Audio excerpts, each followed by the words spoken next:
everyone to my YouTube channel named Shrey Seth। आज हम poverty का थर्ड टॉपिक कवर करेंगे जो हमारे चैप्टर का लास्ट टॉपिक होगा, जिसमें हमें योजनाएं करनी है।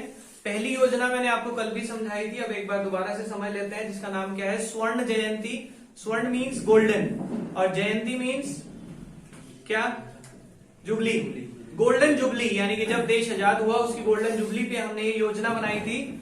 किसके लिए बनाई थी? ग्राम यानी गांव के एरिया के लिए, जहां पे हम स्व मतलब सेल्फ और रोजगार मतलब एम्प्लॉयमेंट, सेल्फ एम्प्लॉयमेंट जनरेट करना चाहते हैं, ये उसकी योजना है। SGSY भी बोलते हैं। ये कब बनी थी? अप्रैल 99 में। किस चीज के लिए? फॉर सेल्फ एम्प्लॉयमेंट, यानी कि लोग अपना काम खुद ढूंढ सके। तो इसमें गवर्नमेंट जो है आपको एम्प्लॉयमेंट दे रही है, बट सेल्फ एम्प्लॉयमेंट यानी आपके बिजनेस डेवलप करा रही है। वो जो आप बिजनेस डेवलप करेंगे वो आप अकेले भी कर सकते हैं, इंडिविजुअल और सेल्फ हेल्प ग्रुप के थ्रू भी कर सकते हैं। ये हमने योजना कल समझ ली थी, फिर भी एक बार इसका रिवीजन हो गया। नेक्स्ट क्या है? National rural livelihood mission, NRLM, national rural livelihood mission. इसका मतलब क्या है कि पूरे नेशन में जो भी रूरल एरिया है वहां पे लोगों को लाइवलीहुड मिल जाए, यानी कि जीने का जरिया मिल जाए, जॉब मिल जाए। ये जो स्कीम थी इसको हम आजीविका के नाम से भी जानते हैं। और देखो लिखा है, the scheme is also known as Aajeevika. इसका जो फर्स्ट फेज था वो इनिशियली 150 डिस्ट्रिक्ट्स में अप्लाई हुआ था टिल 2012 एंड 12-13 से लेके 16-17 तक। ये 150 डिस्ट्रिक्ट में लगाया गया और आज की डेट में ये पूरे इंडिया पे एप्लीकेबल हो गई है ये स्कीम। कौन सी? National rural livelihood mission. Next, Sampoorna Grameen रोजगार योजना। नाम ही बता रहा है, संपूर्ण मतलब सारे, ग्रामीण यानी गांव के लोगों को रोजगार मिलना जरूरी है। ये स्कीम लॉन्च हुई थी 1 सितंबर 2001 और इसके ऑब्जेक्टिव थे 3। Number 1, to provide employment opportunity to surplus worker. जितने भी सरप्लस यानी एक्स्ट्रा वर्कर है जिनको काम नहीं मिला उन्हें जॉब मिल जाए। दूसरा, to focus on development of regional economic and social condition, हमारे देश की रीजनल, सोशल और इकोनॉमिक कंडीशन पे फोकस करना। तीसरा, to focus on development of infrastructure. तो ये 3 चीजों पे फोकस कर रहे हैं। एक तो गांव के लोगों को जॉब मिल जाए, एम्प्लॉयमेंट मिल जाए, हमारे सारे रीजन डेवलप हो, और तीसरा हमारा इंफ्रास्ट्रक्चर भी डेवलप हो जाए देश का। समझ आ गई बात?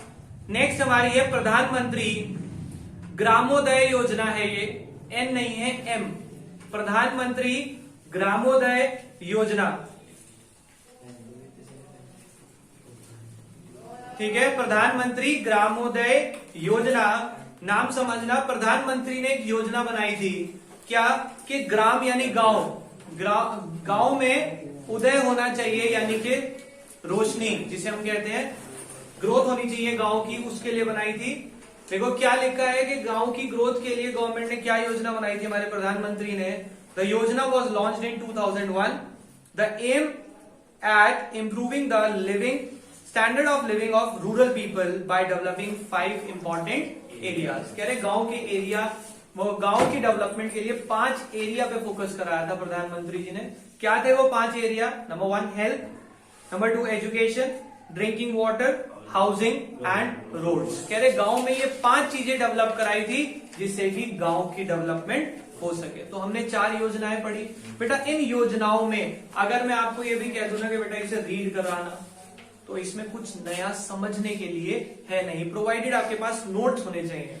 इतनी सिंपल लैंग्वेज में लिखे हैं, बेसिक बातें आप देखो क्या याद करनी है कि ये इस योजना का नाम क्या है, याद करना पड़ेगा शॉर्ट फॉर्म के साथ। किस टाइम पीरियड में लॉन्च हुई थी और इसका मेन ऑब्जेक्टिव क्या था, बस ये 3 बातें हर योजना के बारे में याद रखनी है आपने। उसका नाम विद शॉर्ट फॉर्म, कब लॉन्च हुई थी और क्या उस योजना का उद्देश्य, ऑब्जेक्टिव था।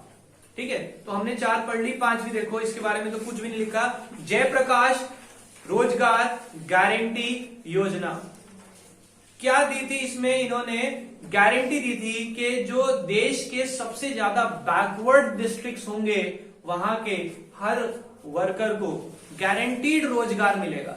ये थी जयप्रकाश गारंटी रोजगार योजना। देखो क्या लिखते हैं, the scheme seeks to provide guaranteed employment in the most backward district of the country. देश के जो सबसे बैकवर्ड डिस्ट्रिक्ट थे वहां पे सबको रोजगार दिलवाया इन्होंने।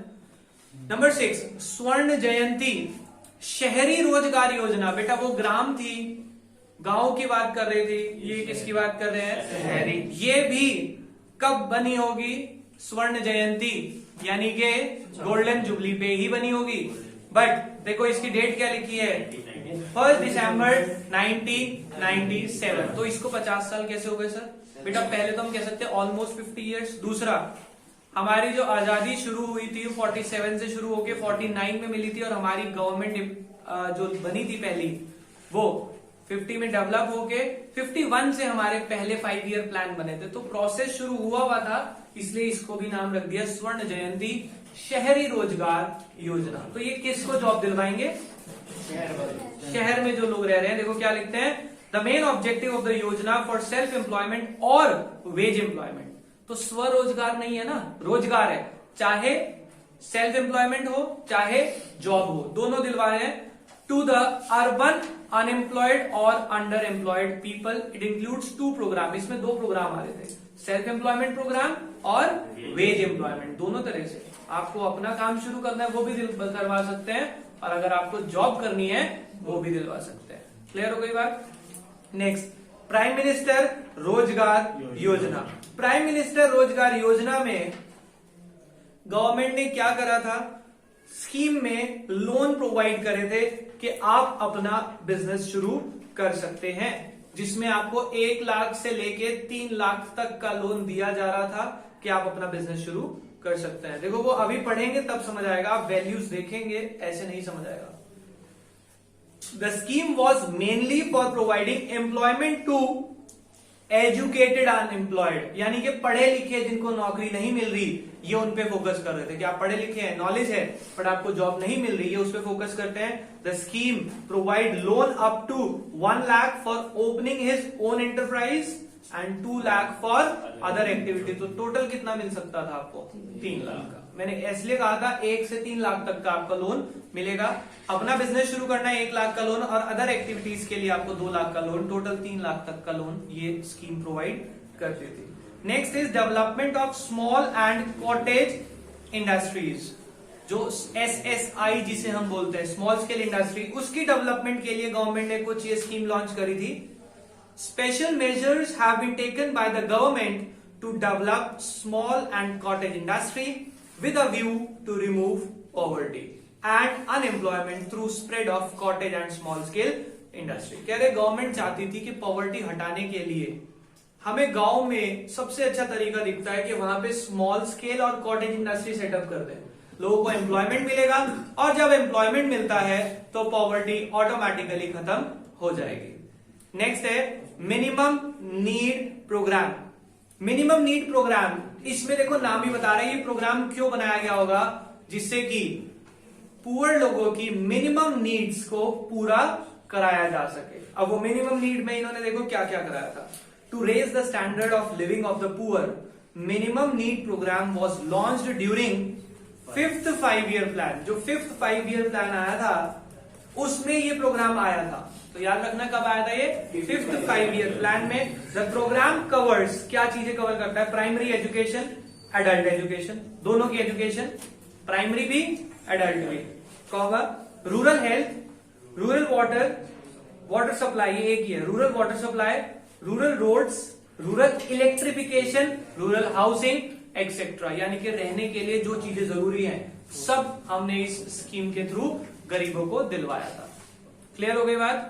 आगे चलते हैं। These programmes are expected to improve the quality of life of poorer section of the society. इनका मेन मकसद क्या था, poorer section of the society की लाइफ को इंप्रूव कर सके। क्लियर हो गई बात? आगे चलते हैं पॉइंट नंबर 10। अच्छा पॉइंट 10 पे देखो 20 पॉइंट प्रोग्राम।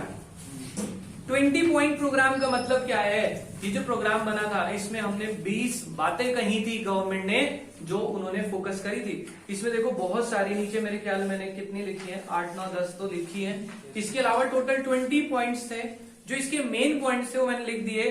पहला देखो ये कब लॉन्च हुआ था, 14 जनवरी 1952 फॉर इरेडिकेशन ऑफ पॉवर्टी। और इसमें क्या क्या आता है? Number 1, increase in irrigation capacity, increase in production of pulses and oil seeds, fixation of ceiling of land. ये सब हमने इस स्कीम में किया था बेटा। ये सब वो किया था, आप ध्यान से अगर पढ़ेंगे, जो हमारे एग्रीकल्चर की प्रॉब्लम्स थी, उन प्रॉब्लम को एग्रीकल्चर पे फोकस किया था। एग्रीकल्चर की जो प्रॉब्लम थी उसे दूर कैसे कर सकते हैं? पहला, इरिगेशन कैपेसिटी बढ़ाए।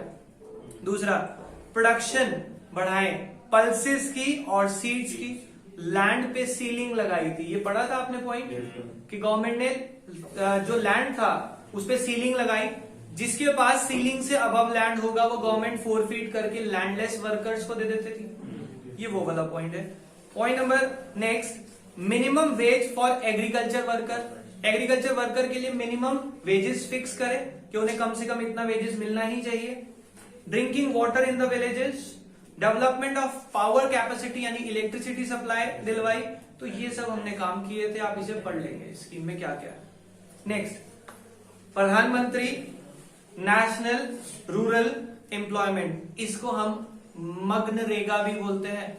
इसमें फैमिली प्लानिंग भी है, वो क्या होता है? अच्छा बेटा, आपको मुझे पता है, मुझे लेने हैं। हम इस बारे में जरूर डिस्कस करेंगे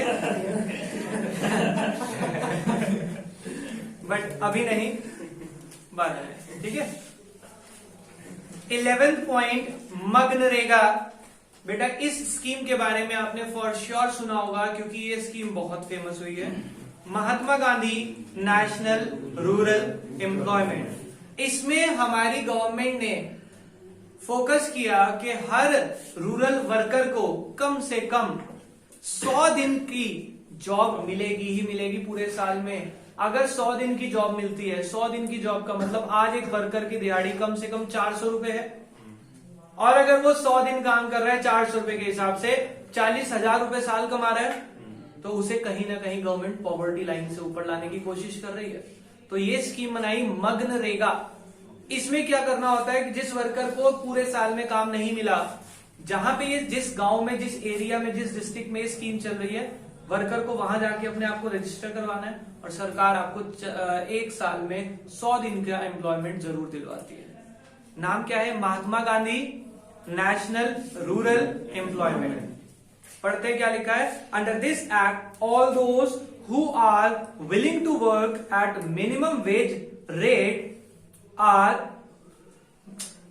veg rate will get the work minimum of 100 days. इसको मैं चेंज बाद में कराऊंगा, आप समझ लें कि वर्कर जो काम करना चाहते हैं एग्जिस्टिंग वेज रेट पे, उन्हें मिनिमम कितने दिन का काम दिलवाएगी सरकार? 100 डेज का। In this those who are seeking employment need to report to those areas where this scheme was launch. जहां पे ये स्कीम चल रही होगी, आपको वहां जाके रिपोर्ट करना पड़ेगा कि मैं इस स्कीम के तहत काम करना चाहता हूं। तो गवर्नमेंट आपको 100 दिन के जॉब जरूर दिलवाएगी। क्लियर हो गई बात? आगे बढ़ते हैं। मुद्रा बैंक बनाए गए, micro units development refinance agency. मुद्रा, M stand for micro, U stand for units, D development और refinance agency.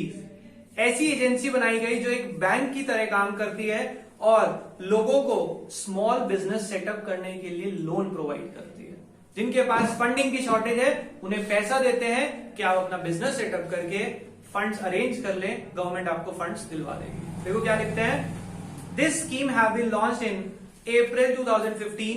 Its objective is to meet credit needs of micro enterprises and self-employed person. ये जो अपना काम कर रहे हैं, छोटी यूनिट्स चला रहे हैं, उनको अगर पैसों की जरूरत है, under Mudra Yojana micro enterprise is the enterprise with loan up to, कितना देंगे? 10 लाख तक का लोन दे रहे हैं ये माइक्रो एंटरप्राइज को, which is a very handsome amount. एक अच्छा खासा अमाउंट मिल रहा है अगर आपको जरूरत है तो। मुद्रा लोन शायद आप लोगों ने रियल लाइफ में सुना भी होगा। मुद्रा लोन बहुत ज्यादा आज की डेट में बहुत ज्यादा कॉमन लोन हो चुके हैं। बैंक्स में जब जाता है कोई इंसान अपने लिए लोन लेने, तो मुद्रा लोन लेता है, क्योंकि मुद्रा लोन में जो कंडीशन है वो बहुत कम है। आपको थोड़ी सी कंडीशन फुलफिल करके लोन मिल जाता है, पर आपको क्या करना पड़ता है, आपको दिखाना पड़ता है कि मेरा एक छोटा सा बिजनेस है और उसके कुछ आपको बिल लगाने पड़ते हैं कि हाँ मेरी सेल परचेज होती रहती है, और आपको इजीली टर्म्स पे 10 लाख तक का लोन मिल जाता है। ठीक है, आगे बढ़ते हैं। प्रधानमंत्री जन धन योजना, ये तो सुना होगा फॉर श्योर। जन धन खाते बहुत फेमस करा दिए मोदी जी ने। तो प्रधानमंत्री जन धन योजना में क्या करा है इन्होंने, आपके अकाउंट खुलवाए। This scheme was launch in 2014 to encourage the people of India to open a bank account. Motivate किया कि आप अपना बैंक अकाउंट खुलवाएं। This was done to promote saving habit. ये क्यों खुलवाए गए कि हर गरीब को भी सेविंग की आदत पड़े, and transfer all the benefit of the government scheme and subsidy to the account holder directly. Jandhan Yojana के जो खाते हैं उसमें डायरेक्ट बेनिफिट आता है। अभी कोविड के टाइम पे जो भी सरकार ने बेनिफिट दिया किसको मिला, सिर्फ जिनके जनधन के खाते थे, जिससे कि गवर्नमेंट ने अगर कोई सब्सिडी देनी है तो वो उन्हीं अकाउंट्स में ट्रांसफर करती है जो जनधन योजना में ओपन अप हुए हैं बेटा। बस next, national social assistance programme, यानी कि सरकार सोशल असिस्टेंस, सोशल मतलब सोसाइटी की भलाई के लिए सपोर्ट कर रही है। असिस्टेंस का मतलब क्या होता है, सपोर्ट। ऐसी योजना बनाई है। Under this programme elderly people, यानी कि बुजुर्ग लोग who do not have anyone to take care are given pension to sustain themselves. जिनके पास कोई केयर करने वाला नहीं है उनको गवर्नमेंट बुढ़ापा पेंशन, सुना होगा, इस तरह की स्कीम में कवर करती है। Next is Valmiki Ambedkar Awas Yojana. तो ये एक स्पेशल कैटेगरी को देंगे इसका बेनिफिट। वाल्मीकि जो वो होती है कैटेगरी, उसमें उनकी आवास यानी घर के लिए पैसे दिए जाने वाले हैं। आवास मतलब घर, घर के लिए फंडिंग देंगे कि आप अपना घर बनाएं, जिससे कि हमारे देश में ड्वेलिंग्स यानी स्लम ड्वेलर्स जिसे हम कहते हैं, समझते हैं, झोपड़पट्टी कम हो सके, इसके लिए फंडिंग दे रहे कि अपना एक छोटी सी जगह परचेज करे, वहां पे अपना घर बना ले, जिससे कि देश की इंफ्रास्ट्रक्चर भी डेवलप हो और देश के ऊपर से ये झोपड़पट्टी वाला टैग भी हट सके। इसके लिए ये बनाई गई थी वाल्मीकि अंबेडकर आवास योजना।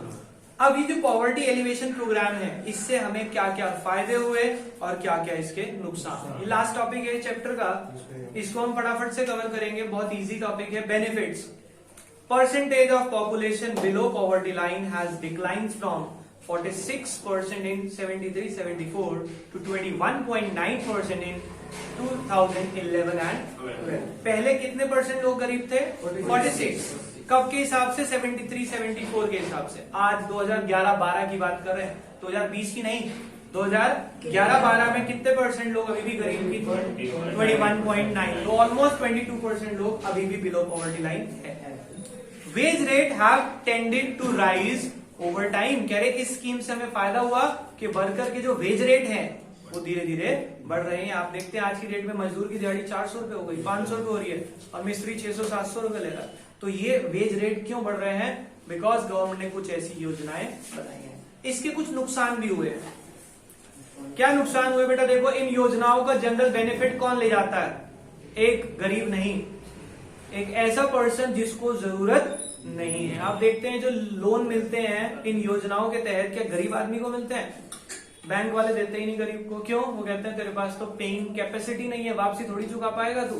तो इन योजनाओं के ज्यादातर बेनिफिट भी rich section of the society को ही मिलता है। तो पढ़ते हैं, देखो क्या लिखा है, the administration and concerned staff were inefficient. Concern word है वो, the administration and concerned staff were inefficient and could not work effectively because of complex procedural task involved। कह रहे जो आपको काम करना है उसका जो तरीका है, प्रोसीजर है, वो बहुत कॉम्प्लेक्स है, इसीलिए कोई भी पर्सन ढंग से काम नहीं कर पा रहा। योजना में कह दिया कि योजना है, जैसे मैं आपको मुद्रा लोन की बात बता रहा था, इसकी योजना तो बनाई है गवर्नमेंट ने कि हम लोन देंगे, 10 लाख तक का देंगे। आपको क्या लगता है लोन इतना इजीली मिलता होगा? आपको पहले फॉर्म बनानी पड़ेगी। एक गरीब आदमी के हिसाब से सोचना, फॉर्म का जीएसटी नंबर लेना पड़ेगा, फिर उसके बिल दिखाने पड़ेंगे। क्या गरीब के पास इतना पैसा होगा कि वो मुद्रा लोन के लिए ये सब काम कर पाए? तो कह रहे जो स्कीम बनती है ना, इनका जो प्रोसीजर है बहुत कॉम्प्लेक्स होता है, जो अल्टीमेटली बेनिफिट नहीं पहुंचा पा रहा। Number 2, those in charge of the programme, जो प्रोग्राम के इंचार्ज हैं, favoured the educated, rich and resourceful person as against the poor. कह रहे जो इंचार्ज है वो किसका फायदा करा रहे हैं इन स्कीम से? Rich, educated and resourceful person as against the poor. Poor का कोई फायदा नहीं करा रहा, सब किसका करा रहे हैं? जो ऑलरेडी रिच पर्सन है। Point number 3, remote areas and poor household located in the interior of village were neglected, hence they were not be able to assess the benefit of program। कह रहे जो इंटीरियर एरिया में रह रहे हैं ना बहुत ज्यादा गांव के, उन्हें आज तक भी इन स्कीम्स का फायदा नहीं मिलता। किसको मिल जाता है? फिर से वही बात, जो लोग थोड़ा बहुत पढ़े लिखे हैं, जिनको नॉलेज है, या उनके जान पहचान वालों। Point number 4, institution that are providing credit facility, यानी कि जो लोन दे रहे हैं, क्रेडिट मतलब उधार। The institution that are providing credit facilities and marketing facility were not supportive। वो सपोर्ट ही नहीं करते गरीब आदमी को, वो सपोर्ट ही किसको करते हैं? उधार देने वाला हमेशा अमीर को, क्योंकि उसे पता है कि मैंने उधार दे दिया, गरीब है वो तो मेरा लोन भी नहीं चुका पाएगा, इसीलिए वो कभी भी इनको लोन नहीं कर देते, सपोर्ट ही नहीं करते। बैंक वाले, बैंक में कोई गरीब आदमी जब लोन लेने जाता है ना, भैया कल आना, अभी तो मैनेजर साहब बिजी है, कल आता है, अच्छा ये डॉक्यूमेंट लेके आना, क्योंकि उन्हें पता है कि हमने लोन तो देना नहीं है। चक्कर कटा कटा के गरीब कहता है अरे यहाँ नहीं मिलने वाला, पागल बना रहे। तो ये भी जानते हैं इस चीज को। नंबर 5 देखो क्या बात लिखी, definition of poor was not clear. कौन गरीब है यही नहीं पता आदो को। जो स्कीम चला रहे हैं वो कहते तू गरीब है, वो कहेगा हाँ बाबूजी मैं गरीब हूं, मान लेंगे क्या? वो गरीब किसे मानते हैं? जिसके पास पैसा है ना, वो उसे गरीब मानते हैं, क्योंकि वही तो उनको बेनिफिट दे सकता है। आज की डेट में बैंक वाले लोन उसी को दे रहे हैं जो ऑलरेडी पैसे वाला है। क्यों? क्योंकि सिर्फ वो पैसे नहीं देता, वो लोन लेने पे ना कुछ बेनिफिट भी देता है। इंटरेस्ट बेटा जो गरीब के लिए गवर्नमेंट लोन निकालती है ना, जनरली उस पर रेट ऑफ इंटरेस्ट बहुत कम रखती है, बहुत ही कम, और कई बार इंटरेस्ट देते भी नहीं है। तो देखो क्या करते हैं बैंक वाले, सपोज करो जो गवर्नमेंट ने स्कीम लॉन्च करी, उस पे लोन पे रेट ऑफ इंटरेस्ट है 4%। एक अमीर आदमी क्या कहेगा कि आपको 4% का लोन देना है। लोन अमीर आदमी के हिसाब से सोचना, उसे लोन पे कितना इंटरेस्ट देना है? 4%।